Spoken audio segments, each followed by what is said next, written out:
EVM संदर्भात महाविकास आघाडी सोयीची भूमिका घेत असून पराभवाचं खापर ईव्हीएमवर फोडण्याचा त्यांचा प्रयत्न आहे असं शिवसेना नेते उदय सामंत यांनी आज विधानभवन परिसरात पत्रकारांशी बोलताना सांगितलं।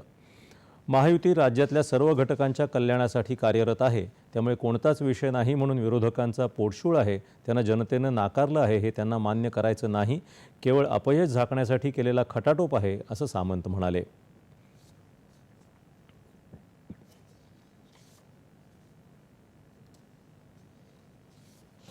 एकीकडे ईव्हीएमच्या नावानं बोंबाबोंब करायची, एकीकडे पहिल्या दिवशी आम्ही शपथ घेणार नाही असं सांगायचं आणि पुन्हा एकदा शपथ घ्यायची।